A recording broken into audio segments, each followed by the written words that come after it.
Hello students. आज हम अपना जो आगे बढ़ाएंगे कोर्स जो कि है एमएसटी सीईटी क्रैश कोर्स, उसमें जो थर्ड नंबर का जो चैप्टर है वो हम लेने जा रहे हैं excretory products and elimination in animals. तो I am going to share a screen in front of you all. आप लोग देखिए, 11th का टॉपिक है ये भी और इसको हम लोगों को कंप्लीट करना है। ठीक है, तो स्क्रीन नजर आ रही है आप लोगों को? ओके। तो देखिए, हमारा टॉपिक है excretory products and there elimination.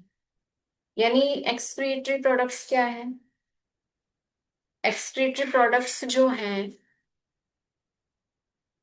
Waste products को हम लोग बोल सकते हैं। क्लियर है? तो जो वेस्ट प्रोडक्ट है उसके बारे में हम लोग देखेंगे कि किस तरह से उसका एलिमिनेशन होता है। प्योरिफिकेशन होगा पहले, एंड प्योरिफिकेशन के बाद किस तरह से जो है उनका एलिमिनेशन हमारी बॉडी से किया जाता है। क्लियर है? तो पहले तो हमको ये समझना चाहिए कि एक्सक्रीशन क्या है। What do you mean by excretion? तो शन लगा दिया तो मैंने आप लोगों को बताया, शन जब लग जाता है तो वो एक प्रोसेस बन जाता है। That means it is a process in which elimination of metabolic waste like ammonia, urea, uric acid, etc. takes place outside of our body। तो जैसे कि हमारी बॉडी के बाहर हम लोगों को एलिमिनेट करना होता है, वो वेस्ट प्रोडक्ट या तो अमोनिया की फॉर्म में होना चाहिए, या यूरिया की फॉर्म में होना चाहिए, या फिर यूरिक एसिड की फॉर्म में होना चाहिए। जब हम बात करते हैं टाइप्स ऑफ एक्सक्रीशन की, तो हम बात करते हैं there are three types of excretion: ammonotelism, ureotelism and uricotelism. ठीक है, तो अमोनोटेलिज्म का मतलब क्या होता है? वो प्रोसेस जहां पर अमोनिया का एक्सक्रीशन होगा, जिनमें यूरियोटेलिज्म मतलब जहां पे यूरिया को हम as a excretory product release करेंगे out of the body. And uricotelism का मतलब होता है यूरिक एसिड को हम आउट ऑफ द बॉडी जब एक्सक्रिएट करेंगे तो वो प्रोसेस हो जाएगा यूरिकोटेलिज्म। क्लियर है? तो इसका भी लिख देते हैं। फर्स्ट वाले का है अपना अमोनिया। अमोनिया को जब हम लोग out of the body release करेंगे, that is the ammonotelism. Clear है? नाउ हम लोग बात करेंगे इनको, हम सेपरेट आउट करके एक एक पर्टिकुलर बात करेंगे। तो सबसे फर्स्ट जो टाइप हम लोग ले रहे हैं वो है हमारा ammonotelism. Ammonotelism is the process of extraction of ammonia. तो अमोनिया को आउट ऑफ द बॉडी जो भी एनिमल्स रिलीज करेंगे उनको एनिमल्स को हम बोलते हैं अमोनोटेलिक एनिमल्स। एग्जाम्पल हैं जितने भी एक्वेटिक इन्वर्टिब्रेट्स हैं, एक्वेटिक इंसेक्ट्स हैं, बॉनी फिशेस, एक्वेटिक एम्फिबियंस, वो सभी इसमें आएंगे। अमोनिया जो है वो बहुत ज्यादा टॉक्सिक होता है, इसलिए इसका एक्सक्रीशन जो है वो एक्सेस ऑफ वाटर में ही किया जा सकता है। इसलिए जो भी वाटर के जो एनिमल्स हैं उनमें ही हमको अमोनोटेलिज्म देखने को मिलेगा। क्योंकि अगर लैंड पे इसको डाल दिया तो वो लैंड के बाद फिर वो सॉइल में जाएगा, और सॉइल से एब्जॉर्ब कौन करता है? ज्यादातर प्लांट्स और एनिमल्स जो भी मतलब फीड करेंगे। मान लो कोई चीज प्लांट्स का जो पार्ट जाए, तो एनिमल्स कैटल्स वगैरह जो होते हैं वो उनको फीड करते हैं। तो उसकी वजह से फिर अगर अमोनिया वहां प्रेजेंट होगा तो उनके लिए वो टॉक्सिक हो जाएगा। इसलिए एक्सेस ऑफ वाटर में ही हम इसका जो है नेचर ने ऐसा बनाया है कि वहीं पे ही इसका एक्सक्रीशन होना चाहिए। अमोनिया जो है वो सॉल्युबल होता है वाटर में, और ये जो है किस तरह से जाएगा बॉडी की सरफेस या गिल्स जो होते हैं इनमें, फिशेस वगैरह में, तो वो उसके थ्रू अमोनियम आयंस की फॉर्म में रिलीज होगा। किडनी जो है उसमें इसका कोई रोल नहीं होता है। अमोनियोटेलिज्म में किडनी इन लोगों में प्रेजेंट नहीं होती, जो भी एनिमल्स होते हैं उनमें। यूरियोटेलिज्म अपन देखेंगे तो जिनमें भी urea as a excreted product use में आएगा, that is ureotelism. Ureotelic animals वो होंगे जो यूरिया का क्या करेंगे? एक्सक्रीशन करेंगे out of our body. Example है cartilaginous fishes, terrestrial semi aquatic amphibians, frogs, toads, aquatic semi aquatic reptiles जैसे एलिगेटर, टर्टल्स एंड मर्मेल्स। इन्हें हम लोग कौन से हैं? ह्यूमन क्या है? यूरियोटेलिज्म या यूरियोटेलिक एनिमल। यूरिया का ये फॉर्मूला जिसको याद करना बहुत ही इजी है, NH2 जोड़ लो, ऊपर O जोड़ दो बस। इन लीवर अमोनिया जो है वो कन्वर्टेड हो जाता है लेस टॉक्सिक यूरिया में। यानी हम लोगों में जो लीवर होता है उसका काम है अमोनिया को यूरिया में कन्वर्ट करना। और इसमें बहुत ही कम मॉडरेट यानी मीडियम क्वांटिटी चाहिए वाटर की एक्सक्रीशन के लिए।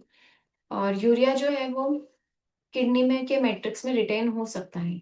तो इसीलिए वो जो रिटेंटेड पार्ट हो जाता है, जो एब्सॉर्ब कर लिया गया, वो तो हमारी न्यूट्रिएंट्स जो किडनी एब्सॉर्ब कर लेती है वो हमारी बॉडी में ब्लड के थ्रू रिलीज कर देती है। बचा हुआ रिटेंटेड, जैसे हमने अभी पिछले चैप्टर में ही पढ़ा था अपने बायोमोलिक्यूल वाले में, कि जब कोई चीज फिल्टर नहीं होती और वो ऊपर ही रह जाती है, ठीक है, तो उसको ही हम क्या बोलते हैं, रिटेंटेड। यानी कि वो चीज फिल्टर आउट या एब्जॉर्ब नहीं हुई है। ठीक है, इसीलिए वो क्या चीज है हमारी, यूरिया। तो यूरिया को रिटेन कर लेता है हमारा किडनी, और इसके कारण ऑस्मोलरिटी भी ये क्या करता है, मेंटेन करता है। ठीक है, ऑस्मोलरिटी जो है वो उसके बारे में पढ़ेंगे जब हम किडनी का की बात करेंगे, तो पूरा डिटेल में पढ़ेंगे। अब बात करते हैं यूरिकोटेलिज्म। तो यानी कि जो भी एनिमल्स यूरिक एसिड की फॉर्म में एक्सक्रीशन करेंगे वो यूरिकोटेलिज्म है। और यूरिक एसिड का फॉर्मूला देख लीजिए, ये है, क्लियर है, NH NH, यहाँ CO NH। एक 6 कार्बन रिंग है, दूसरी 5 कार्बन रिंग है। याद होता है ठीक है, नहीं होता तो नो इश्यूज। अब ये जो यूरिक एसिड है वो वाटर में इंसॉल्युबल है, इसीलिए वाटर जो है रिक्वायर्ड नहीं होता है इसके लिए। जैसे कि insect, crustaceans, land snails, terrestrial reptiles and birds जो होते हैं वो यूरिक एसिड को एज अ एक्सक्रीटर अपनी बॉडी के थ्रू रिलीज करते हैं। नाउ हम बात करेंगे यूरिकोटेलिज्म एंड यूरिको यूरियो एंड यूरिकोटेलिज्म जो है, उन दोनों को ही वाटर कंजर्व करने की जरूरत होती है, इसलिए वाटर की क्वांटिटी उसमें कम लगती है। ठीक है, नेक्स्ट हम बात करेंगे, क्योंकि वो लैंड पे रहते हैं ना, तो इसलिए नेक्स्ट एक्सक्रीटरी ऑर्गन की बात करेंगे एनिमल्स में।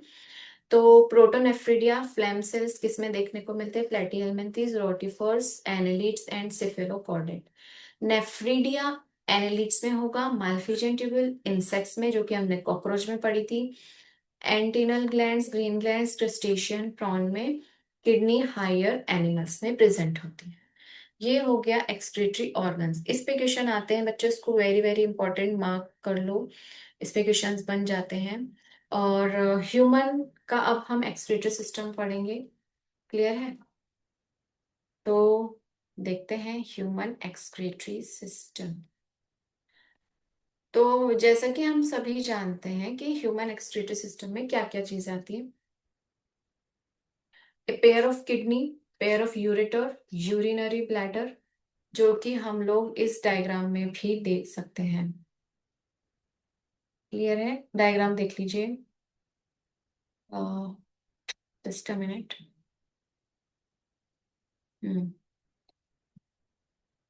एक मिनट, ठीक है, जो भी डायग्राम है उनको देखना है। तो डायग्राम में देखो आपको क्या नजर आ रहा है, किडनी नजर आ रही है दो रेड कलर की। उसके बाद एक ट्यूब लाइक स्ट्रक्चर है जो कि है pair of ureter, urinary bladder single ही होता है, और यूरेथ्रा होता है जहां से कि यूरिन का पास आउट किया जाता है, यूरिन को। अब हम लोग बात करते हैं, मिनट में इसको छोटा करके दोबारा से बड़ा करती हूँ, कुछ तो प्रॉब्लम हुई है। हम्म, ठीक है, अब क्लियर है। देखिए, अब हम लोग देखेंगे ह्यूमन एक्सक्रीटरी सिस्टम में, जैसे कि हमने ऊपर बात की, उसको एनाटॉमिकल वे में अब हमको देखना है। तो ऊपर तो हमको थोड़ा सा ऐसे दिख रहा था, इसके पार्ट्स को हम थोड़ा सा और अच्छे से जब डायग्रामेटिक रिप्रेजेंटेशन के थ्रू देखेंगे तो हमको समझ में आएगा कि ये कैसा दिखता है। ठीक है, तो देख लीजिए, सबसे पहले ब्लू कलर में जो नजर आ रहा है ये है inferior vena cava. Red colour में जो नजर आ रहा है वो है रीनल आर्टरी। ठीक है, ये एड्रिनल ग्लैंड्स होते हैं, ट्रायंगुलर शेप के होते हैं किडनी के ऊपर, दो किडनीज है हमारी। ठीक है, रीनल वेन जो रीनल आर्टरी से जाएगी में के अंदर जाएगी, और ये होता है पेल्विस किडनी के अंदर का, जब हम उसको क्रॉस सेक्शन कट करेंगे। मेड्यूला मैंने आपको बताया था, m for medulla, m for mid, यानी मिड में ये वाला जो पार्ट है ये अपना मेड्यूला है। कॉर्टेक्स हमेशा पेरिफेरी में होता है, आउटर कवरिंग जो होती है वो कॉर्टेक्स होती है। ये है डोर्सल एओर्टा। यूरेटर है जो कि दो है हमारे पास। यूरिनरी ब्लैडर सिंगल है और यूरेथ्रा भी हमारे पास सिंगल ही है।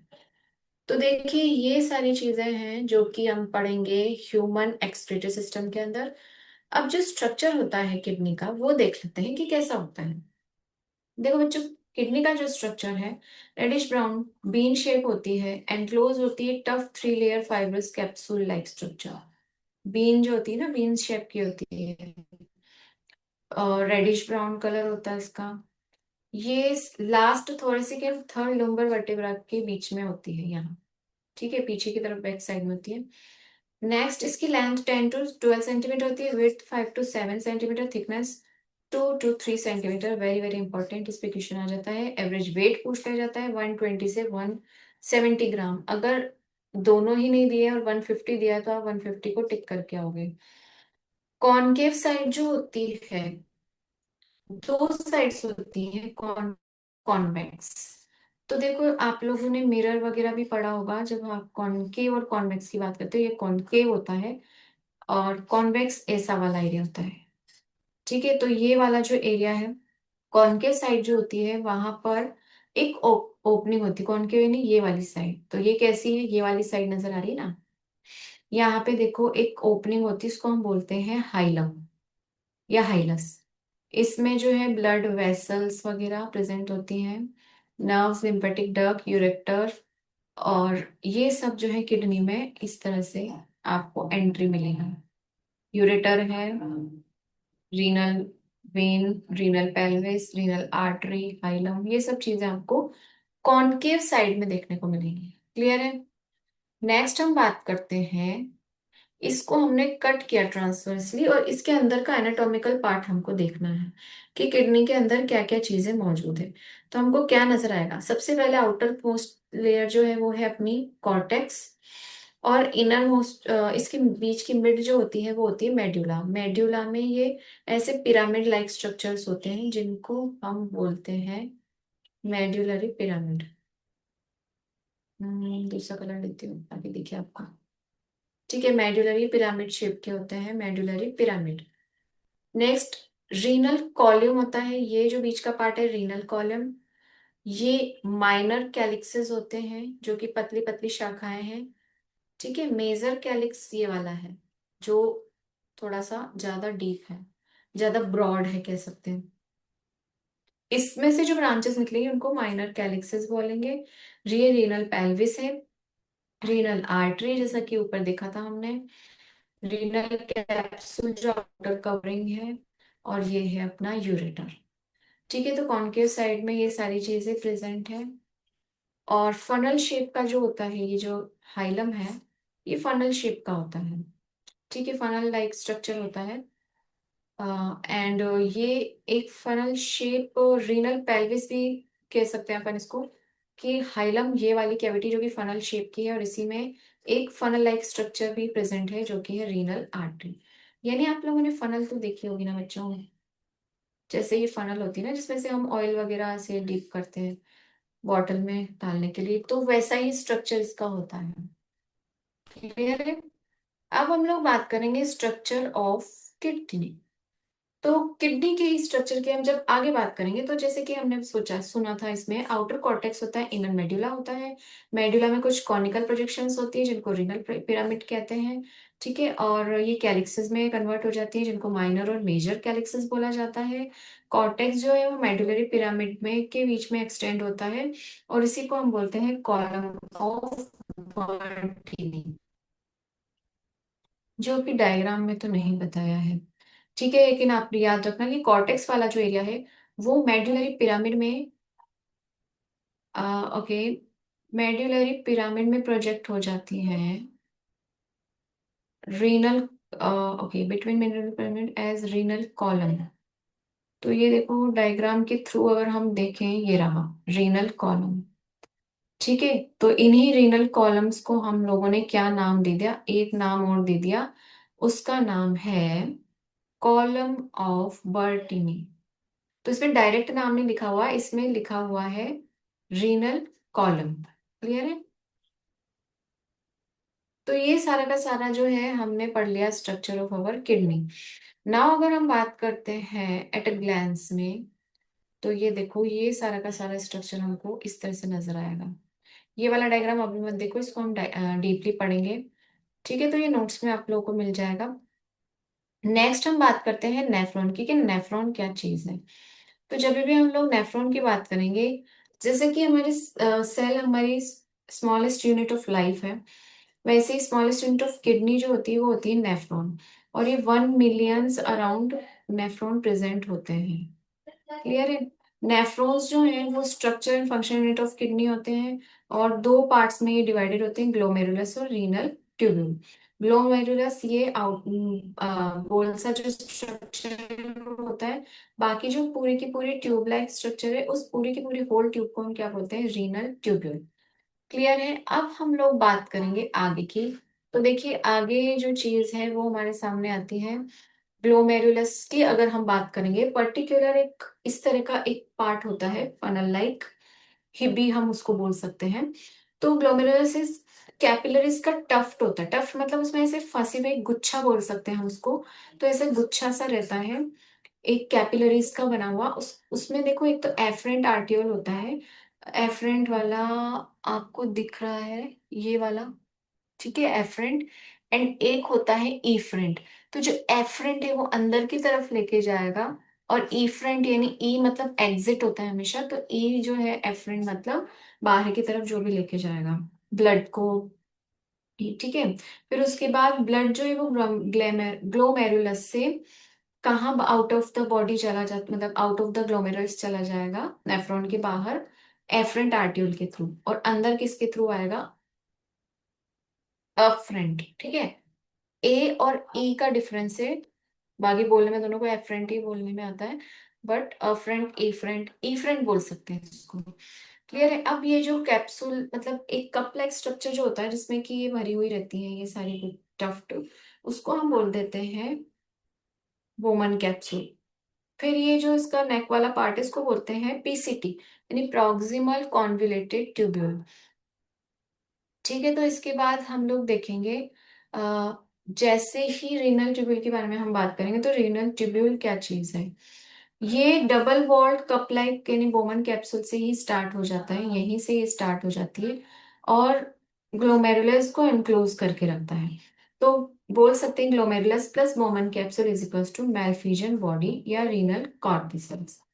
ठीक है, जैसे कि रेड ब्लड कॉर्पिसल्स होती है, वैसे ही इसको हम बोलेंगे रीनल कॉर्पिसल्स। नाउ बात करते हैं रीनल ट्यूब्यूल के आगे। तो हमको देखने को मिलेगा जो ट्यूब्यूल होती है रीनल ट्यूब्यूल वो प्रॉक्सिमल यानी PCT proximal convoluted tubule, Henle's loop और डीसीटी यानी कि डिस्टल कॉन्वोल्यूटेड ट्यूब्यूल में कन्वर्ट हो जाती है। अम, तो इसमें हम देखेंगे ये जो ग्रीन वाला पार्ट आपको दिख रहा है ये, ठीक है, हैनलेस लूप इसमें देखने को मिलेगा। एंड अपने को देखने को मिलेगा डीसीटी डिस्टल कॉन्वोल्यूटेड ट्यूब्यूल। ठीक है। हेनलेस लूप जो है वो हेयर पिन शेप का होता है। हेनलेस लूप जो है ये वाला देखो, हेयर पिन होती है ना, जैसे हम लोग हेयर पिन यूज करते हैं, इस शेप का होता है। नेक्स्ट है असेंडिंग और डिसेंडिंग लिम्स इसमें प्रेजेंट होती है, ascending limb and descending limb. और डिसेंडिंग मतलब नीचे की तरफ लेके आ रहा है वो, इसलिए वो डिसेंडिंग, और ऊपर की तरफ लेके जा रहा है तो एसेंडिंग। डीसीटी जो होता है उसमें वो बहुत सारे नेफ्रॉन में ओपन अप हो जाता है, ये सब क्या है, कलेक्टिंग डक्ट्स हैं। ठीक है, फाइनली जो होता है वो ब्लैडर में एंटर हो जाता है। क्लियर है। तो ये सारी चीजें हम लोगों ने देख ली रीनल ट्यूबल में। रीनल ट्यूबल की और अगर हम डिटेल में बात करते हैं, तो हम लोग को एक स्ट्रक्चर और नजर आता है। कलेक्टिंग डक्ट जो है वो कॉर्टेक्स से लेकर इनर पार्ट ऑफ मेडुला में एंट्री करती है। ये पूरा का पूरा जो इसका कवरेज है वो पूरा रीनल पेल्विस जो होता है ये रहा, इससे ये सारी की सारी पूरी चीजें अटैच रहती हैं। मेडुलरी पिरामिड्स, ये देखो ये पिरामिड्स होते हैं, ठीक है, कैलिक्सिस के, और मैल्फिजन बॉडी इसमें प्रेजेंट होती है। ठीक है, पीसीटी डीसीटी ये सब रीनल कॉर्टेक्स में ही प्रेजेंट होता है। यानी ये इसमें इसके थ्रू देख सकते हैं, ये कॉर्टेक्स वाला जो पार्ट है ये वाला, यहाँ पर तो ये वाला पार्ट है, और अंदर पीसीटी डीसीटी कलेक्टिंग ट्यूब ये सब कहाँ पर प्रेजेंट है, मेड्यूला वाले पार्ट में। लूप ऑफ हेनले भी मेडुला वाले पार्ट में ही हमारे प्रेजेंट होते हैं। नाउ हम बात करेंगे नेफ्रॉन की। तो जब नेफ्रॉन की बात करेंगे तो हम लोग को पता चलेगा कि और डिटेल में किस तरह से उसका स्ट्रक्चर होता है। ठीक है, तो हम लोग बात करते हैं एफ एफरेंट जो आर्टियोल है, ये वाला, ठीक है, रेड वाला। ये जो इसी बहुत ही फाइन कैपिलरी का नेटवर्क होता है एक, जो कि इसको अपन पेरीट्यूबुलर कैपिलरी भी बोलते हैं क्योंकि ये बाहर पेरिफेरी में प्रेजेंट होता है। ठीक है, और रीनल ट्यूब्यूल के ये जो ब्लू वाला है ये रीनल ट्यूब्यूल है। इसको ऐसे इसमें ऐसे लिपट के रहता है, यानी पूरा इसको कवर करके रखता है। ये minute vessels network like structures होते हैं जो कि हेनलेज लूप के पैरेलली ये सब साथ में रहते हैं। ठीक है, अभी ये जो यू शेप के होते हैं, शेप ले लेता है जब ये इधर से यूं, तो उसको हम बोल देते हैं वासा रेक्टा। ये वाला पार्ट देखो, वासा रेक्टा होता है। क्लियर है? अब हम लोग नेक्स्ट जो डायग्राम में देखेंगे उससे हमको और क्लियर हो जाएगा। तो अब हम बात करेंगे टाइप ऑफ नेफ्रॉन की। तो देखो दो तरह के नेफ्रॉन्स होते हैं, cortical nephron, juxta medullary nephron. 85% हम कॉर्टिकल नेफ्रॉन देखने मिलते हैं, ओनली 15% ही जक्स्टा मेडुलरी होता है। तो इसमें क्या होता है, हेनलेस लूप जो है वो शॉर्ट होता है, यानी हेनलेस लूप्स के अकॉर्डिंग अपन देखेंगे। तो अगर शॉर्ट है, एक्सटेंडेड बहुत छोटा सा मेडुला में प्रेजेंट है, वैसा रेक्टा तो एब्सेंट ही है देखा जाए तो, या बहुत ज्यादा रिड्यूस फॉर्म में होता है, तो वो कॉर्टिकल नेफ्रॉन। लेकिन जो जक्स्ट्रा ग्लैमुलर वाला जो होता है, सॉरी जक्स्ट्रा मेडुलरी जो होता है, ग्लोमेरुलर के बाद में जो वाला स्ट्रक्चर है अपना, तो वो उसमें हेनलेस लूप बहुत लार्ज होता है और वो बहुत डीप में जाता है, मेडुला के अंदर तक जाता है। अब लार्ज होने की वजह से इसमें वैसा रेक्टा भी प्रेजेंट है। ये जो जक्स्ट्रा मेडुलरी नेफ्रॉन होता है ये ओनली 15% में होता है, और ये होता है कैमल्स में, क्योंकि उनको जो है पानी स्टोर ज्यादा करने की जरूरत होती है, तो उनमें ये देखने मिलता है। नेक्स्ट अगर हम बात करते हैं एट ए ग्लैंस, ये आपके सामने देखने को मिलेगा। ये एक डायग्राम आप लोग देख सकते हैं। एफ्रेंट एफ्रेंट आर्टियोल ग्लोमेरुलर किसे कहा गया है, वोमन कैप्सूल जिसमें ग्लोमेरुलस है। एफ्रेंट आर्टियोल, इंटरलोबुलरी आर्टरीज हैं, इंटरलोबुलर वेन्स हैं, लूप ऑफ हेनले है, वासा रेक्टा है, पेरिट्यूबुलर कैपिलरीज है, पीसीटी डीसीटी, एंड फाइनली हमारे पास है कलेक्टिंग डक्ट। तो ये सारी की सारी चीजें हम देख सकते हैं। कॉर्टेक्स में ही ऊपर का पार्ट रहेगा और ये वाला पार्ट पूरा नीचे अपने मेडुला में आ जाएगा। क्लियर है? तो ये एट अ ग्लैंस हमने आप लोगों को दिखा दिया कि कैसा इसका स्ट्रक्चर होता है। ठीक है, तो इसके बाद अब हम लोग जो बात करेंगे उसके बारे में मैं आपको दूसरी स्क्रीन आपके सामने शेयर करती हूँ। तो जो हम अब बात करेंगे उसमें हम लोग देखेंगे कि और भी डिटेल में किस तरह से वर्क होगा। ठीक है, तो फॉर एग्जाम्पल मैं आपके सामने एक स्क्रीन और शेयर करती हूँ, उसको देख लीजिए आप लोग। ओके, पूरी एंटायर स्क्रीन मैंने शेयर की है आपके सामने, तो ये नजर आ रहा है आप लोगों को? ठीक है, तो इसमें आप लोग देखिए कि क्या यूरिन फॉर्मेशन का अब हम लोग देखेंगे। तो जब यूरिन फॉर्मेशन की बात करते हैं तो यूरिन फॉर्मेशन में हम देखेंगे फिजियोलॉजी ऑफ किडनी। किडनी की फिजियोलॉजी की जब हम बात करते हैं तो उसमें क्या क्या चीजें देखने को मिलेंगी। तो एक तो देखने को मिलेगा प्रोसेस ऑफ यूरिन फॉर्मेशन का प्रोसेस कैसे कैसे होता है, glomerular filtration, reabsorption and tubular secretion. ठीक है, तो ये तीन प्रोसेस हमको देखने हैं यूरिन का पूरा टोटल जब हम फॉर्मेशन स्टडी करेंगे। क्लियर है? यूरिन फॉर्मेशन को हम लोग जब ग्लोमेरुलर फिल्ट्रेशन का फर्स्ट स्टेप पे जब आएंगे तो उसमें हम वेरियस वेरियस चीजें देखेंगे, और ये सारी फिर रीएब्जॉर्प्शन का प्रोसेस आएगा, ट्यूबुलर सिक्रेशन का प्रोसेस आएगा, काउंटर करंट सिस्टम हम लोग देखेंगे, एंड मिक्चुरेशन का प्रोसेस देखेंगे, और कैसे वो ब्रेन से कंट्रोल होता है, रेगुलेशन किडनी का कैसे होता है, वो सारी चीजें हम लोग बात करेंगे। और लास्ट में हम डिसऑर्डर्स की भी बात करेंगे कि किडनी डिसऑर्डर्स क्या होते हैं, ट्रांसप्लांटेशन कैसे उनको ठीक किया जा सकता है। तो इसके बारे में हम लोग कल वाली वीडियो में देखेंगे, कल के लेक्चर में या नेक्स्ट लेक्चर में हम इसकी बात करेंगे। तब तक के लिए आप लोग पढ़ते रहिए, और जो भी डाउट है वो आप डाउट सेशन में पूछ सकते हैं। तब तक के लिए happy learning and enjoy learning.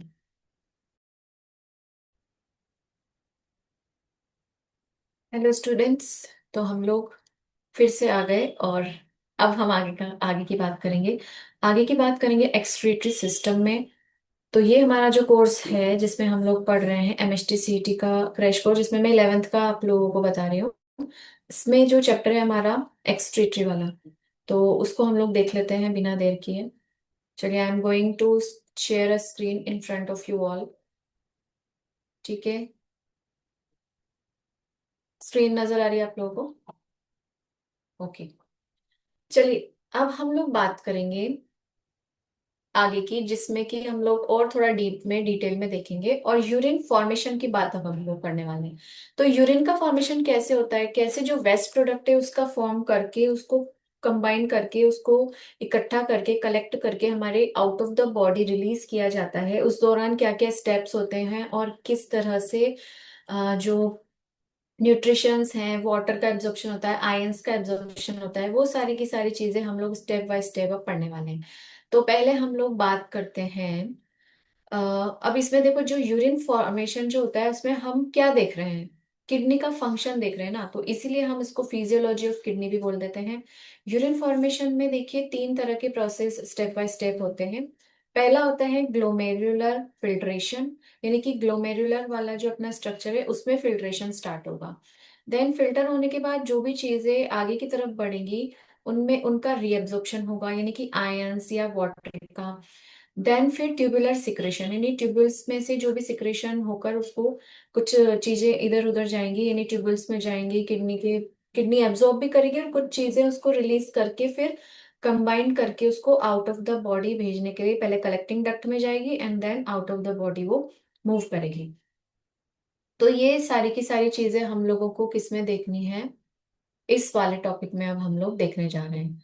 ठीक है, तो रेडी हैं आप लोग? हम लोग स्टार्ट करते हैं, सबसे पहले वाले टॉपिक से हम स्टार्ट करेंगे, that is our glomerular filtration. ठीक है, तो ग्लोमेरुलर फिल्ट्रेशन में इसको थोड़ा एनलार्ज कर देती हूँ ताकि इजीली आपको अच्छे से दिखाई देगा। देखिए, ग्लोमेरुलर फिल्ट्रेशन जो है उसमें हम लोगों को पता है कि हमारा जो स्ट्रक्चर था बोमन कैप्सूल वाला, जिसमें कि ये ग्लोमेरुलस जो था, ये जो था ये गुच्छा सा, इसको हमने क्या बोला था, ग्लोमेरुलस।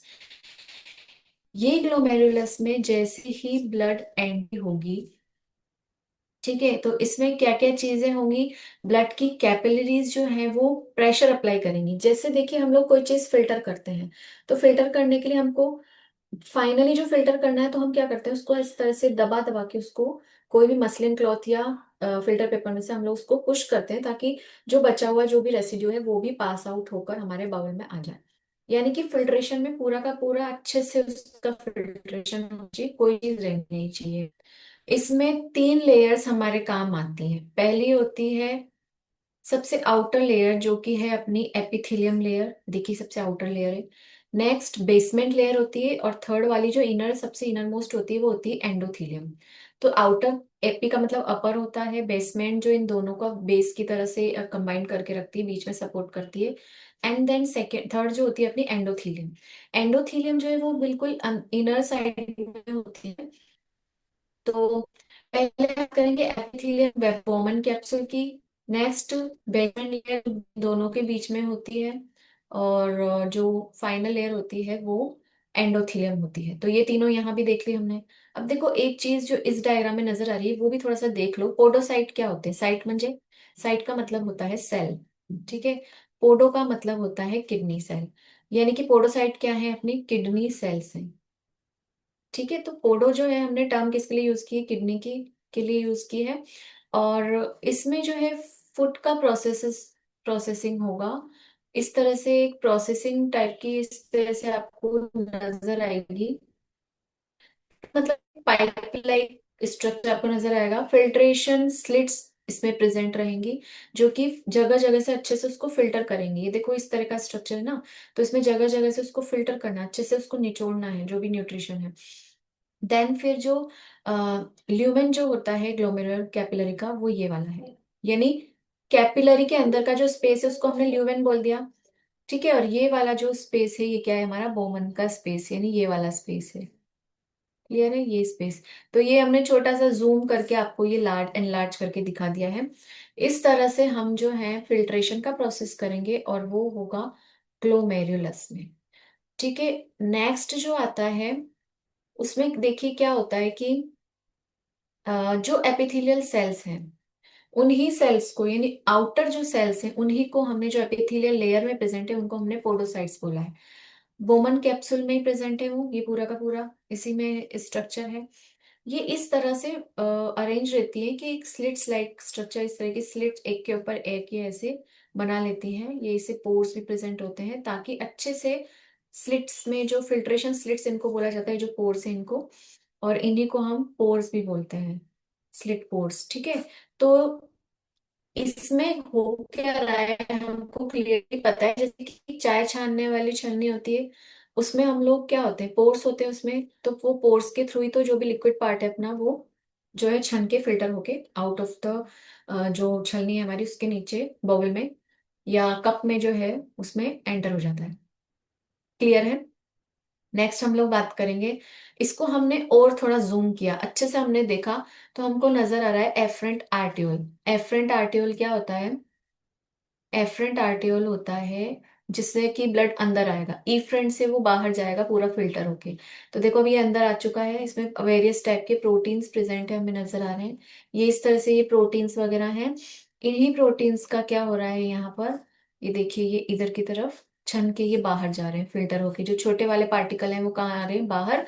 और मतलब इस वाली जो हमारा बोमन कैप्सूल है उसके अंदर आ रहे हैं, ग्लोमेरुलस में आ रहे हैं फिल्टर होके। और ये जो बड़े वाले लार्ज पार्टिकल है ग्रीन वाले नजर आ रहे हैं आप लोगों को, ये फिल्टर नहीं हो पाए, जो फिल्टर नहीं हो पाया है वो एफरेंट इफ्रेंट सॉरी ई वाला है, इफ्रेंट आर्टियोल के थ्रू वो चला जाएगा आउट ऑफ द जो इसका है अपना नेफ्रॉन के बाहर। तो यानी कि अभी हो क्या रहा है कि जो हमें चाहिए था इम्पोर्टेंट पार्ट वो तो हमारे वोमन कैप्सूल में कलेक्ट हो गया है। अब वो जो कलेक्ट हुआ है वो आगे की तरफ बढ़ेगा। तो देखा जाए तो सभी ऑलमोस्ट जितने भी कॉन्स्टिट्यूएंट होते हैं ब्लड प्लाज्मा के, प्रोटीन को छोड़ के वो सभी के सभी वोमन कैप्सूल में एंटर हो जाते हैं। तो ये जो लार्ज पार्टिकल है प्रोटीन के ये ओनली एंटर नहीं होंगे, बाकी चीजों का को वो ले लेगा, जो भी माइन्यूट पार्टिकल्स हैं। तो अराउंड 1100 to 1200 ml जो ब्लड का जो भी होता है फिल्टर, किडनी 1 मिनट में इतना ब्लड फिल्टर कर देती है। ठीक है, जो कि कितना है, हमारे टोटल ब्लड का 1/5 है। क्योंकि अप्रोक्स 500 ml हमारा ब्लड माना जाता है, यानी कि 5 लीटर ब्लड माना जाता है एक नॉर्मल पर्सन में। क्लियर है। तो इसमें देखिए 5 लीटर, कभी हीमोग्लोबिन या कुछ ऊपर नीचे हो गया तो भी ये ब्लड 5 लीटर ही रहेगा, तो ये फिक्स होता है। और ये जो है इस हिसाब से अगर अपन इसकी हिस्ट्री निकालेंगे, इसकी कैलकुलेशन अगर हम निकालेंगे तो अराउंड, अगर इतने में से इतना हो रहा है तो वो अराउंड कितना आ जाएगा हमारा, वो हमारा आ जाएगा 1/5 ऑफ द ब्लड। यानी 1/5 ऑफ द ब्लड जो है वो पंप कर दिया जाता है पर मिनट। ठीक है, हर जो वेंट्रिकल, जो हम लोग ऑरिकल वेंट्रिकल पढ़ते हैं हार्ट में, वहां से वो 1 मिनट में 1/5 ब्लड को पंप कर देता है, इतना फास्ट उसका काम है, सोचो। तो यानी कि 5 मिनट में अराउंड वो क्या करेगा, पूरे ब्लड को एक ही बार में पंप कर देगा। नेक्स्ट जो हम लोग बात करेंगे वो आता है अपना नेक्स्ट पार्ट। देखिए नेक्स्ट पार्ट जो है हमारा कि ग्लोमेरुलर फिल्ट्रेट जो होता है, जो कि हमने 1 मिनट में जितना हमने फिल्टर कर लिया, उसी रेट को हम क्या बोलते हैं, ग्लोमेरुलर फिल्ट्रेशन रेट बोलते हैं। और नॉर्मल जो रेट होती है वो 125 ml पर मिनट हम लोगों ने निकाली है, यानी कि 180 लीटर्स पर डे हमारे अंदर ब्लड जो है वो फिल्टर हो जाता है। क्लियर है। तो बार बार घूम घूम के आएगा, न्यूट्रिशन लेके आएगा, सर्कुलेशन इसी को बोलते हैं। घूम के आएगा और उसके बाद फिल्टर होके दोबारा लेके जाएगा जहाँ पे उसकी जरूरत है, रिक्वायरमेंट है न्यूट्रिशन की, और फिर दोबारा से वो इम्प्योर ब्लड लाएगा। तो इस तरह से जो भी क्लीनिंग का प्रोसेस है और जो न्यूट्रिशन का फ्लो एवरी ऑर्गन्स तक, सेल्स तक जो पहुंचाने का, टिश्यूज तक पहुंचाने का काम है, वो ये चीज इस तरह से हमारे अंदर परफॉर्म होता है। नाउ जो सेकंड पॉइंट हमारा आता है यूरिन फॉर्मेशन के अंदर, वो होता है रीएब्जॉर्प्शन। यानी कि अब जो चीजें हम लोग फिल्टर करके यहाँ तक ला चुके हैं, उसका रीअब्जॉर्प्शन जो काम की चीजें हैं वो उनमें से हमें चुननी पड़ेगी। ठीक है, तो अराउंड 99% जो है वो रीनल ट्यूब्यूल, यानी ये जो ट्यूब्यूल क्या है, ये पूरा ये ट्यूब लाइक स्ट्रक्चर है, वोमन कैप्सूल बस यहाँ तक है। अब जितने भी ट्यूब्स हैं उनमें पूरी की पूरी जो ट्यूब लाइक स्ट्रक्चर है उनमें जो है 99% फिल्ट्रेट जो है, जो फिल्टर होके आया उसको फिल्ट्रेट बोला था हमने, जो नहीं हुआ उसको रिटेंटेट बोला था। तो जो फिल्टर होके आ चुका है उसे हमने बोला है ग्लोमेरुलर फिल्ट्रेट। वो 99% रीअब्जॉर्ब हो जाएगा। इसलिए जो नॉर्मल वॉल्यूम है यूरिन का, वो 1.5 लीटर जो है नॉर्मल यूरिन पास ऑन होता है। तो इसी फिल्ट्रेट से हम लोग क्या क्या उठाने वाले हैं, हमारी बॉडी क्या क्या एब्जॉर्ब करने वाली है, that is our glucose, amino acids, sodium ion. इस तरह से कुछ चीजें हम लोग इंपॉर्टेंट वापस उसमें से छान लेंगे। जैसे मम्मी जो है हमारे साल में जो भी हमारे घर का कचरा कबाड़ जो भी हम लोग बाहर निकाल फेंकने के लिए निकालते हैं, उनमें से जो काम की चीजें वो भी हम दोबारा चुनते हैं। वैसे ही रीएब्जॉर्प्शन के प्रोसेस में जो है काम की चीजें जो कि है हमारी glucose, amino acid and sodium ion, वो ले ली जाएंगी, उनका रीअब्जॉर्प्शन हो जाएगा और वो एक्टिवली रीअब्जॉर्ब होंगी, यानी कि एटीपी का यूज उसमें होने वाला है। और जो नाइट्रोजन वेस्ट वेस्ट होते हैं, यानी कि अमोनिया है, ठीक है, जैसे कि NH3, तो जो भी नाइट्रोजन से रिलेटेड है, यूरिया, वो जो चीजें हैं वो पैसिवली यानी कि बिना एटीपी के एब्जॉर्ब होंगी। पैसिव एब्जॉर्प्शन जो है वाटर का भी होगा, ठीक है, नेफ्रॉन के अलग अलग सेगमेंट्स में। तो अगर क्वेश्चन आता है कि पैसिवली क्या क्या चीजें, पैसिवली कितने कितनी चीजें जो हैं एब्जॉर्ब हो रही हैं, आप लिखोगे वाटर एंड आप लिखोगे नाइट्रोजन वेस्ट। ठीक है, इसी पे टिक करना है। एक्टिवली यानी एटीपी यूज करके क्या क्या चीजें हो रही है, ग्लूकोज, ग्लूकोज का ट्रांसपोर्टर होता है, एटीपी लगता है उसमें। अमीनो एसिड्स का ट्रांसपोर्टर होता है, वो एटीपी यूज करता है। And then sodium ion, sodium pump में एटीपी यूज होता है। ये तो हमें पता है, वेल नोन है। ठीक है, तो ये चीजें आपको इजीली याद रह जाएंगी। ये मैंने बता दिया आप लोगों को किस फॉर्म में याद करना है। ठीक है, अब मैं आप लोगों को इसको थोड़ा सा एनलार्ज करके और दिखा देती हूँ कि किस तरह से ये काम होने वाला है। ठीक है, देखिए कॉर्टेक्स वाला पार्ट हमने बोला था, ये वाला जो पार्ट है ये है अपना कॉर्टेक्स वाला, ये वाला जो लेयर है ये कॉर्टेक्स लेयर है।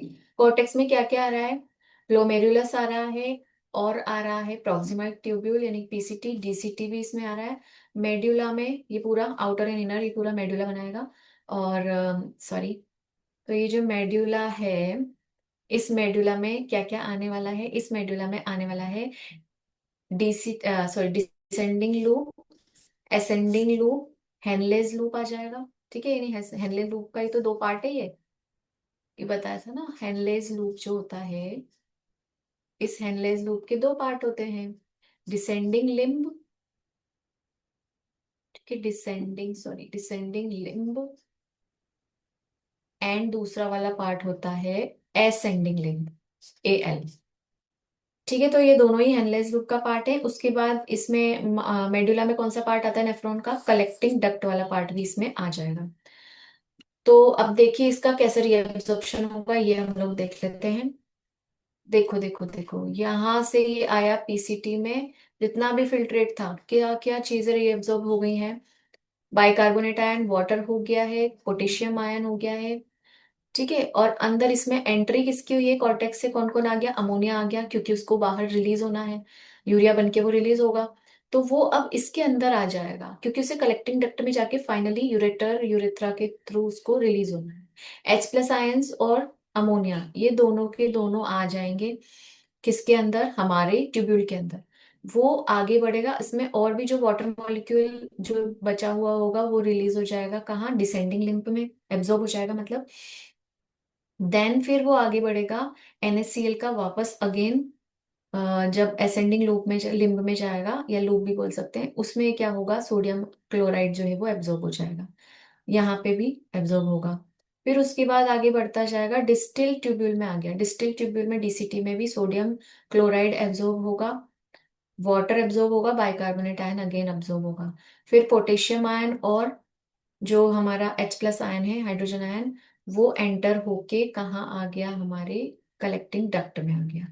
कलेक्टिंग डक्ट में जैसे ये आया, अगेन सोडियम क्लोराइड यानी सॉल्ट का हमने रीएब्जॉर्प्शन कर लिया। और उसके बाद यूरिया का फॉर्मेशन हुआ, यूरिया एंड वाटर जो है वो भी थोड़ा थोड़ा रिलीज, सॉरी, एब्जॉर्ब होके उसके बाद जो फाइनली जो टफ जो पार्ट पड़ेगा बचेगा अपना, उसको जो सॉलिडिफाई हो जाएगा, यानी जो यूरिन वाला जो पार्ट है उसमें यूरिया, जिसमें से भी जो जो चीजें काम की हैं वो हम लोग छान लेंगे, और उसके बाद कलेक्टिंग डक्ट के थ्रू वो आउट ऑफ द बॉडी के मार्ग पे भेजने के रास्ते पे उसको हम भेज देंगे। क्लियर है? तो ये चीजें क्लियर हो गई हैं हम लोगों को, किस तरह से। एक मिनट, ये हैंग हो गया है। हाँ। ठीक है, तो ये हो गया हमारा पूरा का पूरा कि किस तरह से रीअब्जॉर्प्शन हुआ। अब हम लोग बात करेंगे आगे। तो आगे देखो क्या क्या चीजें होने वाली है। नॉर्मल जो है हम हमें कितना मिल गया था अपना, 1.5 लीटर जो है यूरिन का वो रिलीज हो जाता है। अब जो हम लोग इस वाले डायग्राम में देखने वाले हैं, इसमें देखो जो भी फिल्ट्रेट होकर आया था वो इस डायग्राम से देख सकते हो आप कि फाइनली ये कहाँ जा रहा है, सारा का सारा इधर कलेक्टिंग डक्ट में। ठीक है, सिलेक्टिवली रीअब्जॉर्प्शन हो जाएगा सोडियम, अमीनो एसिड और ग्लूकोज का, और बाकी का जो है अगेन ब्लड में जैसे हम लोगों ने अमीनो एसिड, सोडियम आयन और ग्लूकोज एब्जॉर्ब करके फिर वो कहाँ जाएगा, हमारे वेरियस ऑर्गन्स के में एंटर हो जाएगा। क्लियर है? अब हम लोग देखते हैं कि पीसीटी जो होता है उसमें जो रीअब्जॉर्प्शन होता है कितना परसेंट होता है। यानी मोस्ट ऑफ द न्यूट्रिएंट्स जो है वो हमारे यहीं पे पीसीटी स्टार्टिंग में ही एब्जॉर्ब हो जाएंगे, रीएब्जॉर्ब हो जाएंगे। 70 to 80% इलेक्ट्रोलाइट्स और वाटर का रीएब्जॉर्प्शन। इलेक्ट्रोलाइट मतलब होता है potassium ion, water and carbon, जो अपना बाइकार्बोनेट आयन है उसका एब्जॉर्प्शन हो जाएगा। ठीक है, नेक्स्ट जो हम देखेंगे कि जो सिंपल क्यूबॉइडल ब्रिज बॉर्डर होता है इसका, एपिथेलियम का, एपिथेलियम का मैंने आप लोगों को बताया था, क्यूबॉइडल ये सब पढ़ चुके हैं अपन 11th में। जो अपना एनिमल टिश्यू वाला पार्ट था उसमें हम लोगों ने देखा था। तो आप लोगों को ये क्लियरली, जिसने रिवीजन किया उसको पता होगा, ऐसे क्यूबॉइडल शेप होते हैं। इस पे ब्रश लाइक बॉर्डर्स होंगे इस तरह से। तो वो ब्रश लाइक बॉर्डर इसलिए ताकि वो उसका एरिया, सरफेस एरिया इंक्रीज किया जा सके और ज्यादा से ज्यादा रीअब्जॉर्प्शन कराया जा सके। तो ये अब आप लोगों को क्लियर हो रहा होगा कि वहां मैंने ये क्यों पढ़ाया था, ब्रश बॉर्डर सरफेस एरिया बढ़ाता है। तो उसकी यूटिलिटी आपको यहाँ पता चलेगी कि ज्यादा से ज्यादा न्यूट्रिशन का एब्जॉर्प्शन किया जा सके। नेक्स्ट आता है लूप ऑफ हेनले। तो लूप ऑफ हेनले जो है वो हाई ऑस्मोलरिटी को मेंटेन करके रखेगा। ठीक है, यानी कि जितनी ऑस्मोलरिटी का मतलब यही है जो हम लोग ये इधर से वाटर का एब्जॉर्प्शन कर रहे हैं। ठीक है, सेमी परमिएबल मेम्ब्रेन के थ्रू जो ऑस्मोसिस का प्रोसेस होता है, यानी कि इलेक्ट्रोलाइट और वाटर का जो आदान प्रदान हो रहा है इधर से इधर ये जो जा रहा है, ये सब क्या है, लूप ऑफ हेनले, यानी कि ये वाले पार्ट में ये क्या होगा, ये मेंटेन करके रखेगा ऑस्मोलरिटी को। लूप ऑफ हेनले किस काम में आएगा, to maintain. Then descending limb और असेंडिंग लिम्ब में क्या होगा, तो डिसेंडिंग लिम्ब में देखो वाटर का वो परमिएबल रहता है वो, और इलेक्ट्रोलाइट के लिए इम्परमिएबल है। तो वाटर अगर और भी अगर मेडुला में आ गया, यानी कि वो क्या हो जाएगा, और फिल्ट्रेट कंसंट्रेट हो गया, यानी उसमें वाटर और भी हमने जो अपनी बॉडी को जरूरत है वो हमने उसमें से ले लिया है। नेक्स्ट आता है असेंडिंग लिम्ब। तो असेंडिंग लिम्ब में क्या होगा, सबसे मिनिमम रीअब्जॉर्प्शन असेंडिंग लिम्ब में होता है। तो सबसे मिनिमम, सबसे ज्यादा तो होगा अपना पीसीटी में। ठीक है, और सबसे कम किसमें होगा, असेंडिंग लिम्ब में। तो इसमें क्या होता है, ये परमिएबल नहीं होती है, वाटर के लिए इम्परमिएबल होती है, लेकिन ये सिर्फ इलेक्ट्रोलाइट को ही अलाउ करेगी। तो सोडियम क्लोराइड जो हमारा सॉल्ट है वो इलेक्ट्रोलाइट, इलेक्ट्रोलाइट देखा है आपने, एक पैकेट आता है इलेक्ट्रोलाइट का, उसमें क्या होता है, सोडियम क्लोराइड और ग्लूकोज का ही मिक्सचर होता है। यानी कि जब अगर किसी को अच्छा नहीं लगता, बेचैनी घबराहट होती है, तो हम वो इलेक्ट्रोलाइट ले लेते हैं। तो वो क्या है, वो हम लोग सिंपली पानी का ग्लास लेके अगर उसमें नमक भी डाल देंगे और घोल के पी लेंगे तो हमें थोड़ा बेटर फील होता है।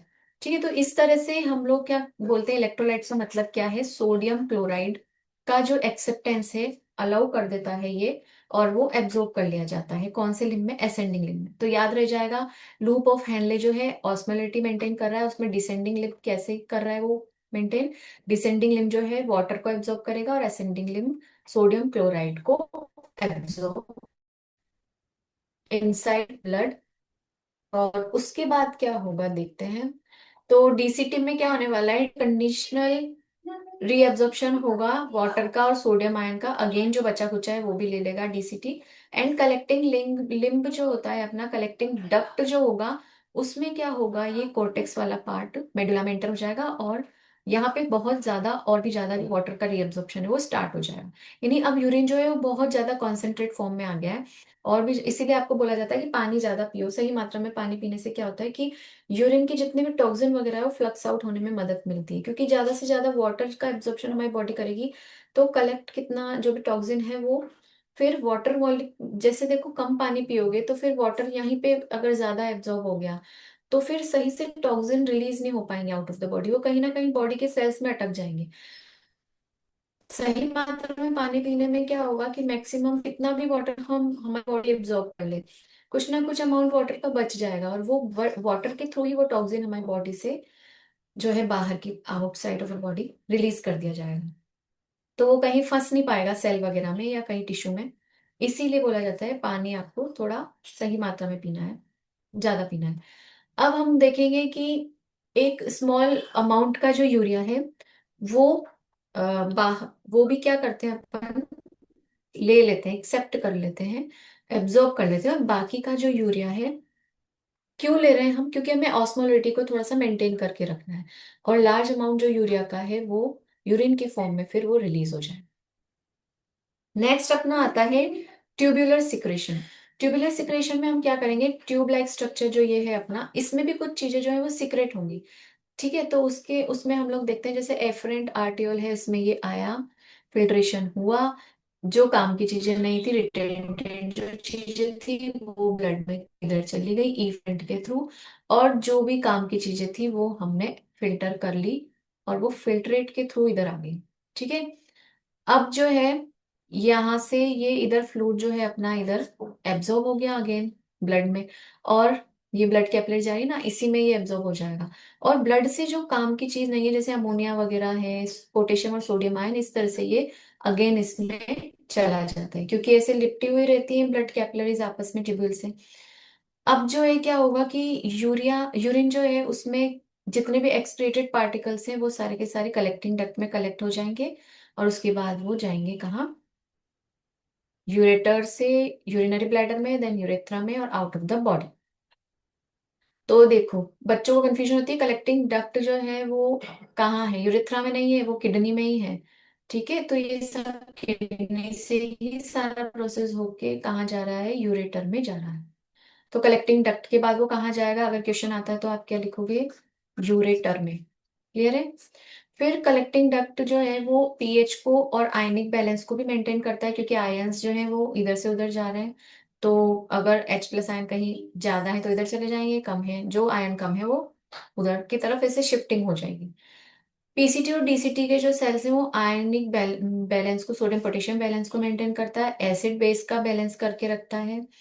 ठीक है, और ये potassium ion ion hydrogen ion और अमोनिया को भी फिल्ट्रेट में डाल देगा, और बाइकार्बोनेट आयन को वहां से एब्जॉर्ब कर देगा।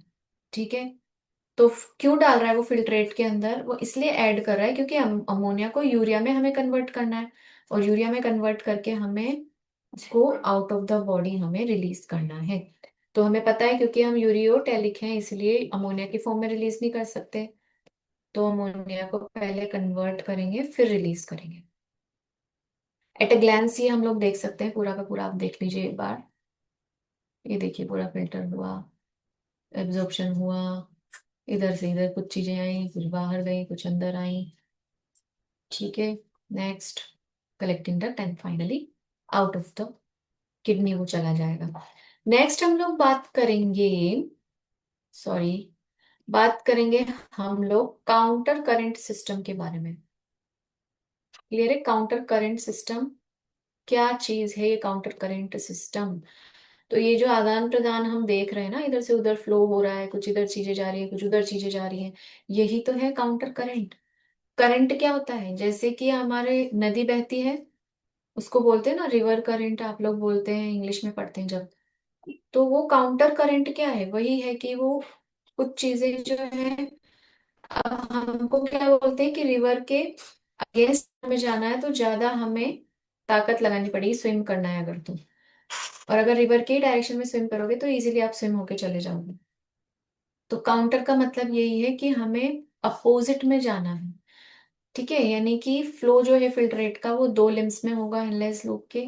उसमें ब्लड का फ्लो वासा रेक्टा के थ्रू उसमें चला जाएगा, फिर ये वासा रेक्टा होता है अपना। ठीक है, अपोजिट डायरेक्शन में हो रहा है, इसीलिए हमने इसको बोला है काउंटर करंट। फिजिक्स में भी क्वेश्चन पढ़ा होगा कि एक ये नदी बह रही है और उसके अगेंस्ट में हम लोग काउंटर करंट टर्म आती है उसमें, जब इंग्लिश में आप क्वेश्चन देखते हो। तो उसके काउंटर करंट का मतलब यही है कि उसके अपोजिट में आप फ्लो कर रहे हो, बह रहे हो या स्विम कर रहे हो।